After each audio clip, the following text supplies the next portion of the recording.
Amém, irmãos? Abra sua Bíblia no Evangelho de Mateus. Vamos dar continuidade aí nos nossos estudos. Estamos chegando ao fim, perto do fim aí do Evangelho de Mateus, Ainda falta terminarmos o capítulo 26, que ainda não terminaremos hoje. E ainda faltam 2 capítulos ainda depois, Logo a gente chega lá. Hoje nós iremos ver um momento também bastante conhecido de todos nós, Um momento em que Jesus se dirige até o Getsêmani, para sofrer, para orar ao Senhor, para orar ao Pai, Mas para ali também sofrer com uma extrema agonia, por conta do momento em que ele estava prestes a viver. Nós vamos ler hoje dos versículos 36 até o 46, certo? Capítulo 26, do 36 ao 46. O nosso tema hoje é entre a agonia e a redenção. Vamos ler o texto então? Diz assim: Em seguida, Jesus foi com eles a um lugar chamado Getsêmani e disse aos discípulos: Sentem-se aqui enquanto eu vou ali orar. E, levando consigo Pedro e os 2 filhos de Zebedeu, começou a sentir-se tomado de tristeza e de angústia. Então lhes disse: A minha alma está profundamente triste até a morte. Fiquem aqui comigo e vigiem. E adiantando-se um pouco, prostrou-se sobre o seu rosto, orando e dizendo: Meu Pai, se é possível que passe de mim este cálice. Contudo, não seja como eu quero, e sim como tu queres. E voltando para os discípulos, achou-os dormindo. E disse a Pedro: Então nem uma hora vocês puderam vigiar comigo? Vigiem e orem, para que não caiam em tentação. O espírito, na verdade, está pronto, mas a carne é fraca. Retirando-se pela segunda vez, orou de novo, dizendo: Meu Pai, se não é possível que este cálice passe de mim, sem que eu o beba, faça-se a tua vontade. E voltando, achou-os outra vez dormindo, porque os olhos deles estavam pesados. Deixando-os novamente, foi orar pela terceira vez, repetindo as mesmas palavras. Então voltou para os discípulos e disse-lhes: Vocês ainda estão dormindo e descansando. Eis que é chegada a hora, e o Filho do Homem está sendo entregue nas mãos de pecadores. Levantem-se e vamos embora. Irmãos, nenhum ser humano já experimentou aquilo que Jesus sentiu em sua pele nesta noite aqui. Neste momento em que ele estava vivendo aqui no Getsêmani. Ali ele enfrentou já antecipadamente o peso do sofrimento que o levaria para a cruz. De certa forma, toda a dor e juízo que o pecado merece recaiu sobre Jesus já neste momento. Ele estava sendo introduzido a esse momento de tristeza, de dor. O nome Getsêmani, não à toa, significa literalmente prensa de azeite ou lagar de azeite. Isso é muito simbólico, irmãos, porque uma prensa de azeite, ela nada mais é de que algo que pressiona, que espreme as azeitonas. É um lugar onde as azeitonas elas eram esmagadas para que o óleo fosse extraído delas. Eu tive a oportunidade de conhecer o Museu da Bíblia, ali na cidade de Engenheiro Coelho, e lá tem várias, dentre as tantas coisas que tem lá para você conhecer, tem essas esculturas, E lá tem uma prensa de azeite, E é um monumento formado por pedras, Pedras muito pesadas, E ali tinha um lugar onde eles colocavam o azeite, e aí várias outras pedras eram colocadas em cima das azeitonas, na verdade, para que pudesse espremer essas azeitonas e que fosse extraído o seu óleo, E então não é à toa, irmãos, que este lugar tem esse nome, né? Porque da mesma forma, naquele jardim, Jesus experimentou uma pressão interna, espiritual, física e emocional. Ali naquele lugar ele estava sendo espremido, estava sendo extraído dele tudo que ele tinha, toda a sua força. Por isso, o Getsemane se torna um lugar carregado de um significado espiritual muito forte, né? Ali nós vemos tristeza, oração, lágrimas, solidão, mas também submissão à vontade de Deus. Vemos também a consolação e a vitória, já começando a ser desfrutada por Jesus ali. E é sempre importante nós ressaltarmos que tudo isso que estava acontecendo, irmãos, fazia parte exatamente do plano de Deus para a vida de Jesus, para a vida da humanidade, tá? A cruz fazia parte desse propósito do Senhor. Nada aqui estava fugindo do controle de Deus.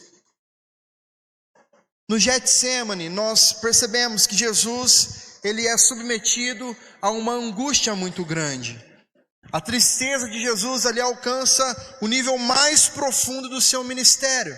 É o momento que Jesus declara aos discípulos que a sua alma está profundamente triste até a morte.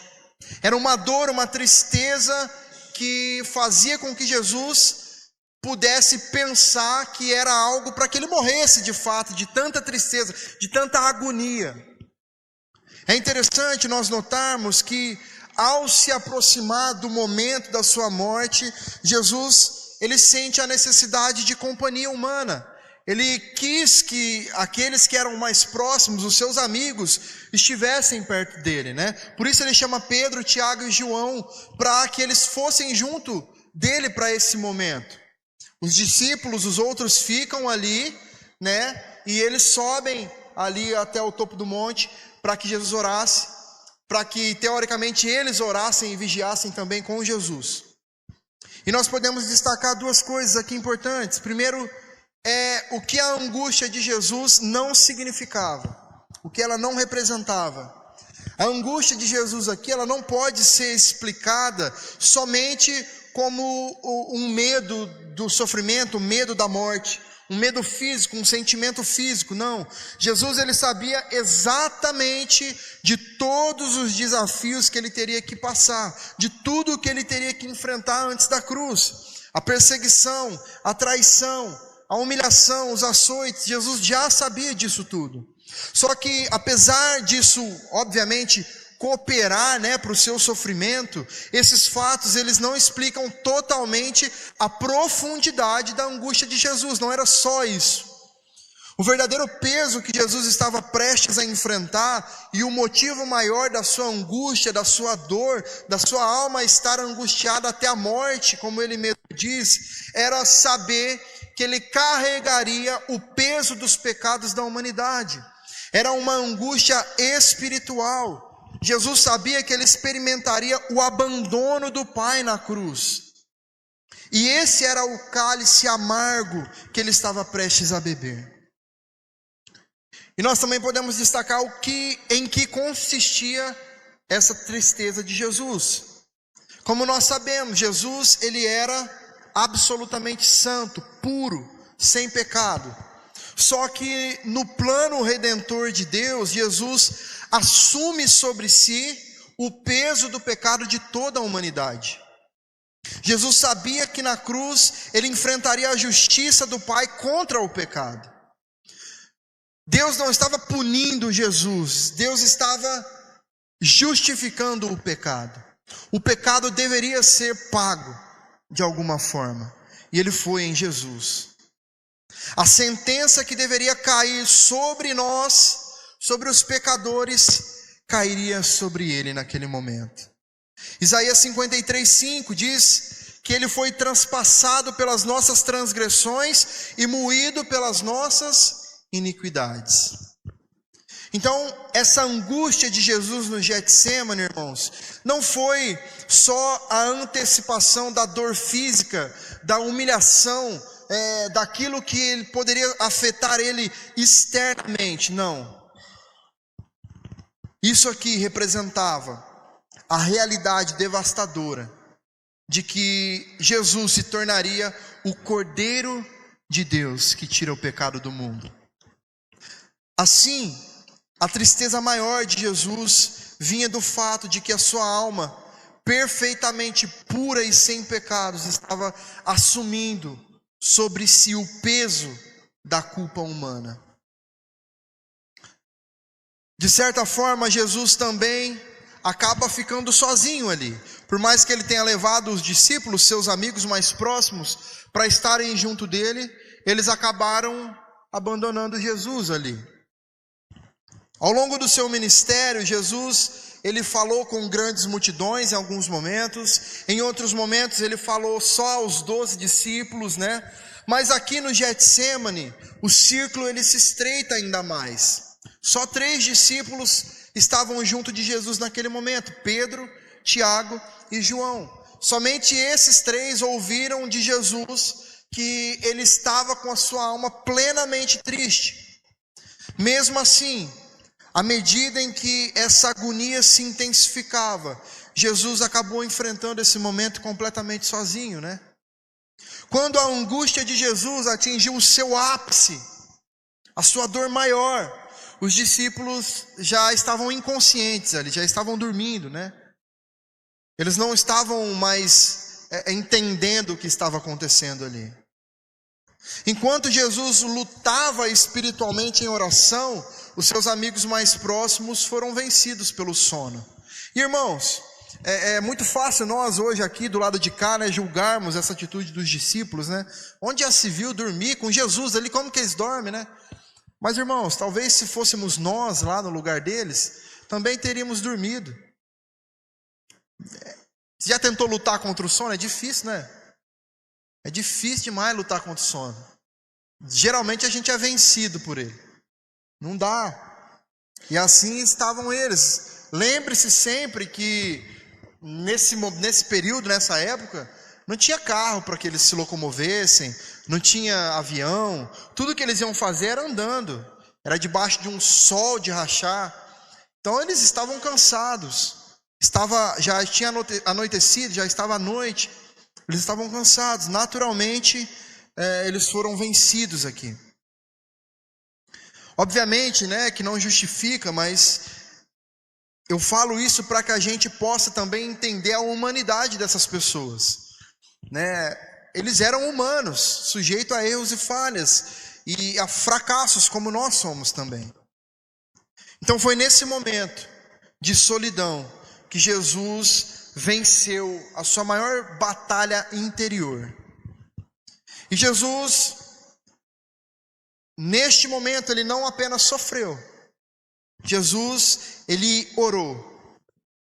A oração de Jesus, ela foi marcada por grande humildade, né? Ele perseverou também, para que ele pudesse desfrutar de uma vitória espiritual naquele momento. Durante todo o episódio aí, nós vemos Jesus vigilante e em comunhão com o Pai. Ele permanece em oração, e é exatamente essa postura que fortalece Jesus para que ele enfrentasse aquilo que estava por vir. E isso, irmãos, deixa mais evidente ainda a diferença de postura de Jesus com relação aos discípulos, né?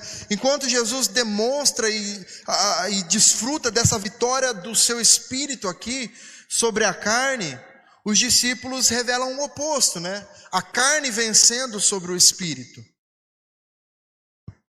E existem alguns aspectos também importantes aqui a respeito da oração de Jesus. Em primeiro lugar, a posição que Jesus se coloca para orar. O texto diz que Jesus se prostrou com o rosto em terra para orar. Significa que essa é a única maneira correta de orar, irmãos? Não. É um ato de Jesus que nos mostra a sua humildade diante do Pai, que mostra o quão reverente ele era ao se achegar ao Pai. não é o ato físico em si, mas é uma demonstração do que o seu coração expressava, do que o seu ser expressava diante do Pai. Aquele que é o Rei dos Reis, o Senhor dos Senhores, agora estava prostrado com o rosto no chão diante de Deus.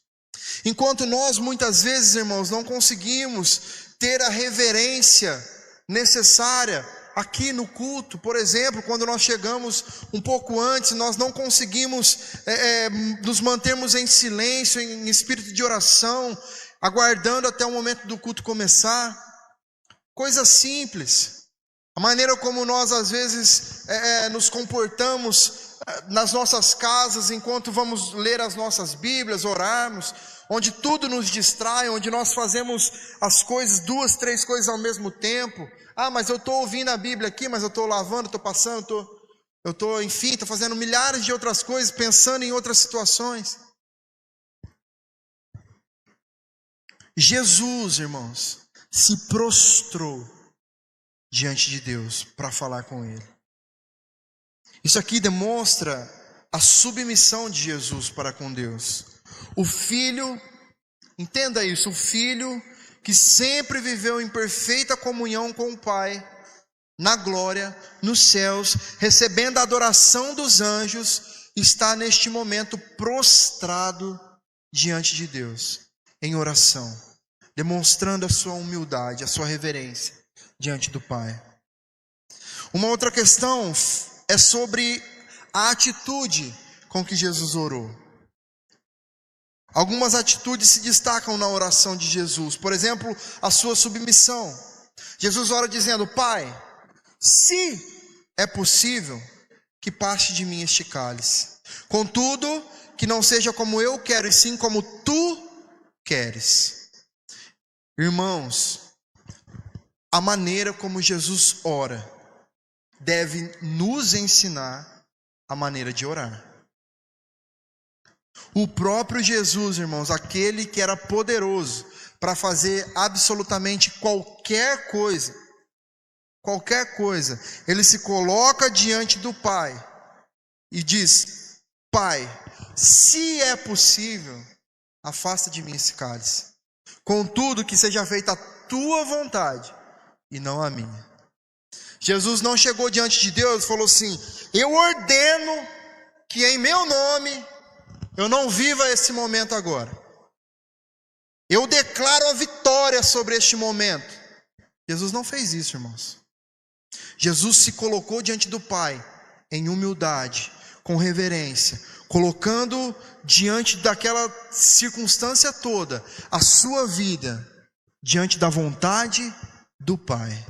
Que seja feita a tua vontade e não a minha. Que seja como tu queres e não como eu quero. E veja, Jesus estava orando aqui, irmãos, sobre algo que era sobre Ele. Ele iria viver aquilo, Ele iria passar por aquilo naquele momento. Essa expressão, o cálice, que Jesus fala, ela representa o sofrimento que Ele teria que enfrentar. Especialmente o sofrimento do juízo de Deus contra o pecado, que estaria depositado sobre Ele. E é interessante nós pensarmos que no primeiro Adão, ele caiu quando ele preferiu priorizar a sua própria vontade. Já o segundo Adão, que é representado na figura de Jesus, abre o caminho da salvação quando ele se submete plenamente à vontade do Pai, quando ele abandona a sua vontade, quando ele deixa de fazer a sua vontade para obedecer à vontade de Deus.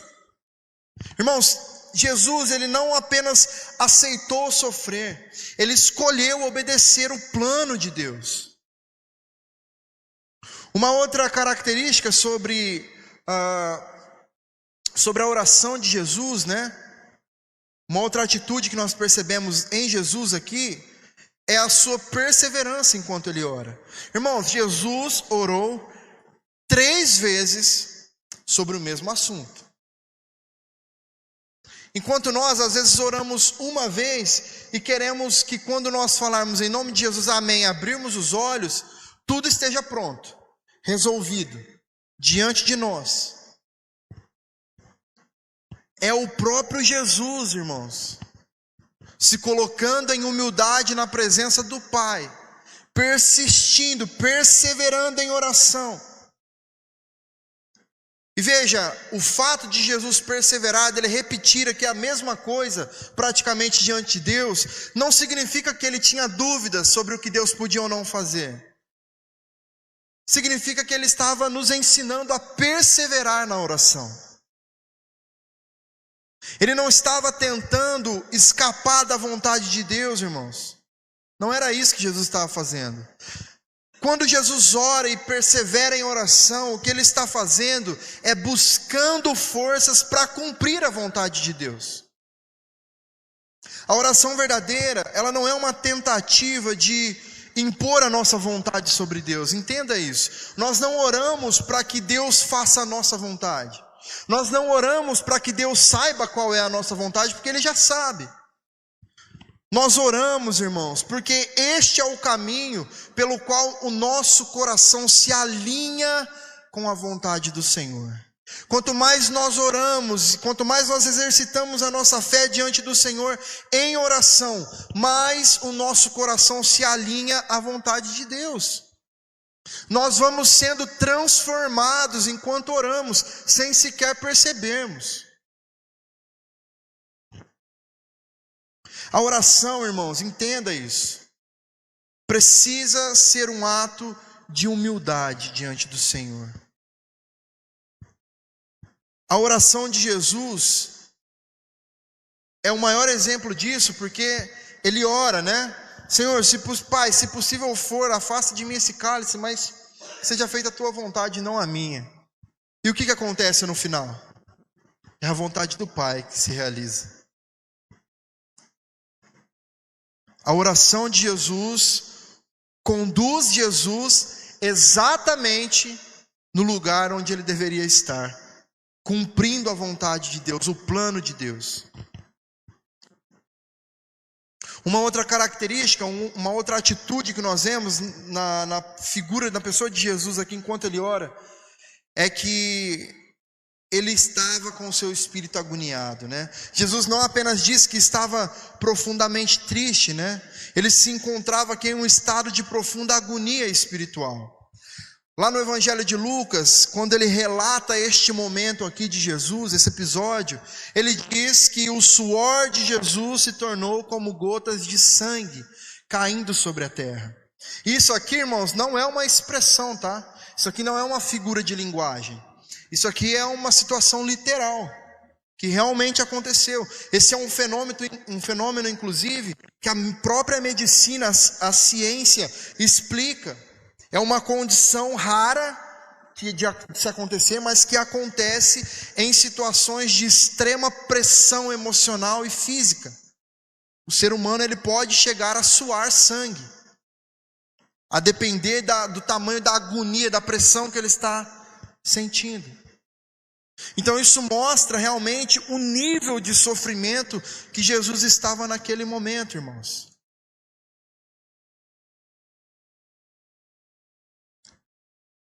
Mas diante disso tudo, nós podemos perceber que a oração de Jesus venceu.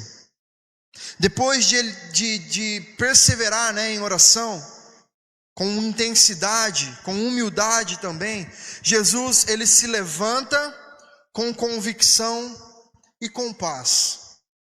A batalha travada naquele momento já havia sido vencida, no secreto, em oração. Jesus estava pronto para enfrentar tudo o que viria pela frente: a prisão, os julgamentos injustos, os açoites, a humilhação, a crucificação.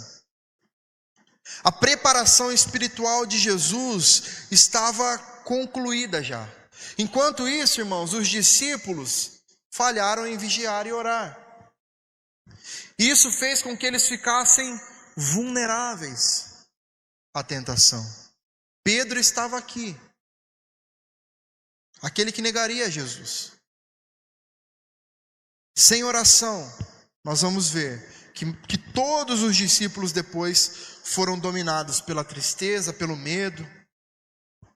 Eles passaram a agir de forma impulsiva, na força da carne, como quando Pedro, por exemplo, utiliza a sua espada ali contra o soldado. Então o Getsêmani, irmãos, ele nos ensina que a falta de oração, de vida de oração, abre caminho para a fraqueza espiritual.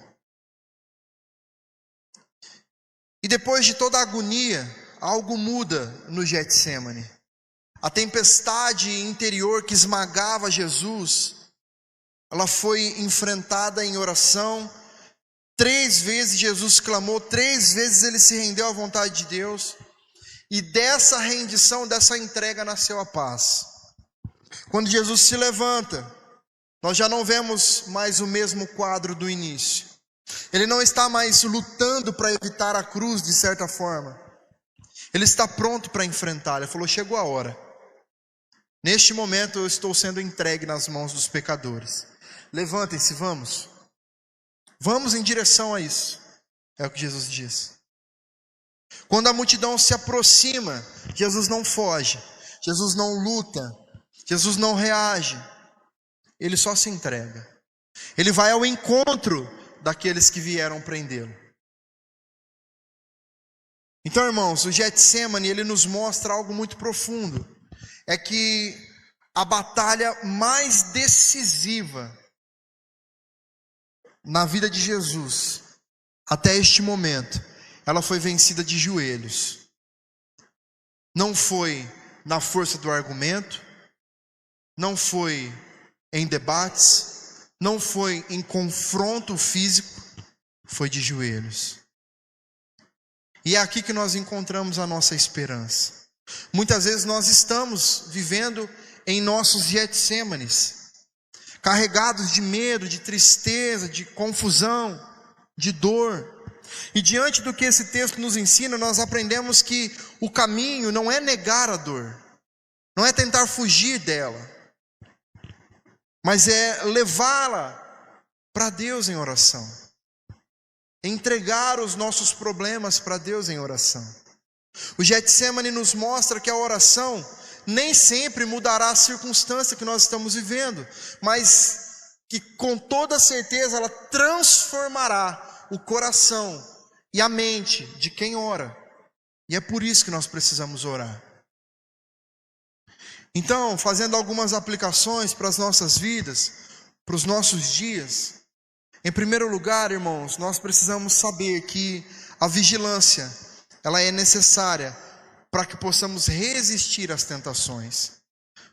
Nos últimos estudos aí, a gente tem falado muito sobre vigilância. Praticamente todas as aplicações têm um ponto que fala sobre vigilância. Porque Jesus ele vem enfatizando isso. As situações, as circunstâncias vão acontecendo e vão enfatizando essa questão. Versículo 41, Jesus diz a eles: vigiem e orem para que não caiam em tentação. Irmãos, mesmo quando há um desejo sincero da nossa parte de servir a Deus, a natureza humana, a nossa natureza, continua marcada por essa fraqueza. Sem vigilância, essa fraqueza ela se transforma em queda. Os discípulos, eles tinham boas intenções, mas faltou disciplina espiritual para que eles pudessem permanecer atentos naquele momento. Então nós precisamos estar atentos. Muitas vezes nós subestimamos o perigo de negligenciar a nossa vida com Deus, a nossa fé. A falta de oração, a falta de atenção à palavra e a fragilidade da nossa fé criam um terreno fértil e propício para o enfraquecimento espiritual. Quando surgem as pressões, quando surgem as circunstâncias contrárias, os problemas, nós percebemos que nós não temos força interior para resistir. Nós não temos fé o suficiente para superar.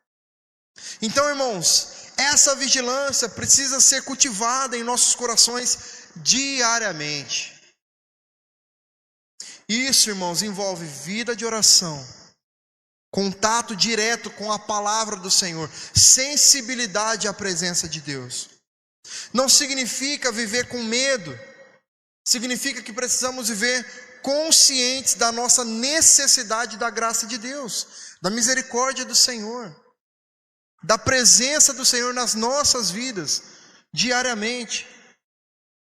Aqueles que vigiam, que oram, são fortalecidos espiritualmente, irmãos, para que possam permanecer firmes, mesmo quando os momentos de provação chegarem.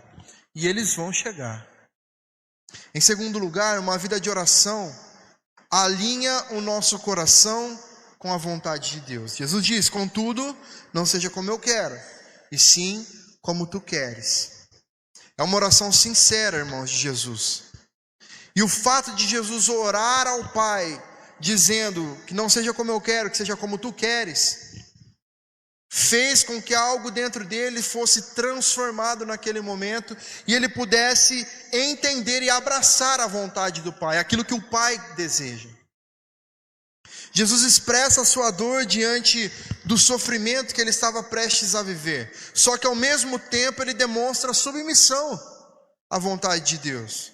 Senhor, o Senhor sabe como eu estou, o que eu tenho passado, o que eu tenho sentido, como as coisas são difíceis para mim, mas que seja feita a sua vontade na minha vida.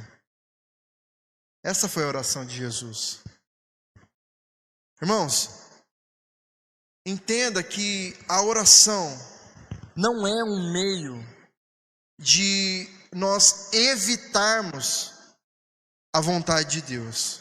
A oração é o caminho pelo qual nós nos rendemos à vontade de Deus. Porque, irmãos, a vontade de Deus, ela não vai mudar. O plano estabelecido por Deus não vai mudar. Não existe oração no mundo que mude os planos de Deus. Ah, mas na Bíblia tem aquela passagem do fulano que orou e os seus dias foram prorrogados, viveu mais tempo. Já era plano de Deus.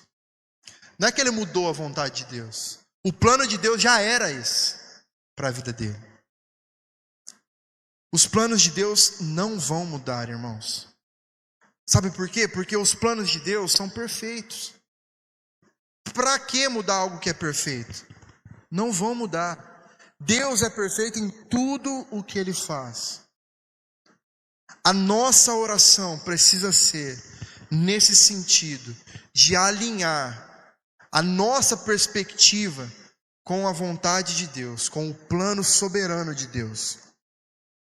Deus tem um plano para as nossas vidas, sim, mas o plano maior de Deus, irmãos, é o plano de salvação. Não existe um plano maior do que esse na vida de ninguém. De ninguém. Deus, Ele vai nos abençoar enquanto estamos nesse mundo. Ele vai nos presentear com muitas coisas, mas nada disso é mais importante do que o plano maior de Deus, que é a salvação. Nada. Nada. Então, irmãos, se alguma coisa que nós queremos muito, desejamos muito, por mais que nós pensemos que essa coisa seja algo inocente, algo bom, algo legal, que nós talvez não estamos enxergando o problema ali, mas que isso seja algo que no meio do caminho pode impedir esse plano maior de Deus, de salvação, não vai acontecer. Simplesmente isso. Simplesmente isso não vai acontecer. Há um aspecto também nessa questão sobre a perseverança de Jesus, como nós vimos que ele orou 3 vezes sobre o mesmo assunto. O que não significa que Jesus não tinha fé o suficiente, tá? Só ensina que nós devemos persistir em oração. Sabe por quê, irmãos? Porque nós somos pessoas, seres humanos, difíceis de lidar. Se tem uma raça difícil de lidar na humanidade, é o homem, é o ser humano. Nós somos difíceis de lidar. Não, eu sou bonzinho demais. Que é isso? Sou um anjo. Irmãos, nós somos cheios de defeitos, cheios das nossas mazelas, do nosso orgulho. Se uma vírgula daquilo que nós planejamos não sai como nós planejamos, nós nos revoltamos, nós culpamos as pessoas ao nosso redor. Nós somos assim. Então nós precisamos perseverar em oração para que isso que nós somos seja transformado. Por isso que precisa de perseverança, porque não é fácil mudar quem nós somos. É difícil demais. A perseverança na oração é muitas vezes o meio pelo qual Deus trabalha os nossos corações. Muitas situações da vida, irmãos, envolvem sofrimento, decisões difíceis ou momentos que nós não podemos controlar. E nem sempre a oração irá remover essa situação das nossas vidas. Às vezes vai, mas nem sempre. Só que com certeza em todas as vezes que nós nos dedicarmos em oração, irmãos, nós seremos transformados diante da situação. Nós passaremos a enxergar o que Deus tem para nos ensinar diante do problema que estamos vivendo. Quando nós nos aproximamos de Deus, irmãos, com sinceridade, com submissão, o nosso coração ele é moldado para confiar em sabedoria e nos propósitos do Senhor. Mesmo quando nós não compreendemos completamente o que está acontecendo. Por isso, persevere em oração. Nossa, mas eu tenho orado há tanto tempo por uma situação aí. Mas será que você está disposto a aceitar a vontade de Deus sobre essa situação aí? Será que nós estamos dispostos, de fato, a aceitar o que Deus está nos falando todas as vezes que nós estamos orando? A nossa oração precisa ser: Senhor, é isso aqui que eu almejo, é isso aqui que eu planejo, é isso aqui que eu sonho, mas que seja como Tu queres e não como eu quero. Que seja no tempo que o Senhor deseja e não no meu tempo. E se não for para ser, me ensine, me transforme, molde o meu caráter, a minha visão, o meu pensamento. Essa é a nossa oração. Essa é a oração que Jesus fez. E por último, Deus sustenta o seu povo nas horas de maior aflição. Lucas 22, 43 registra que durante essa oração de Jesus, aqui em Mateus não fala, né? Mas lá em Lucas ele vai dizer que apareceu um anjo do céu que fortalecia a Jesus. Percebe de onde vem a transformação do nosso ser enquanto nós oramos? Vem do Senhor, irmãos. É sobrenatural. Não é algo que a nossa mente pode manipular e entender. Enquanto Jesus orava, um anjo do céu descia e o fortalecia. Enquanto nós oramos, o Espírito Santo de Deus, que habita em nós, trabalhará em nosso ser, em nosso coração, em nossa mente, nos fortalecendo. Embora o sofrimento não tenha sido removido de Jesus, Deus providenciou fortalecimento para que ele atravessasse aquele momento. Percebe, irmãos, nem sempre é sobre não sofrer. É sobre ser fortalecido para superar o sofrimento. Muitas vezes o Senhor ele permitirá que o sofrimento nos atinja.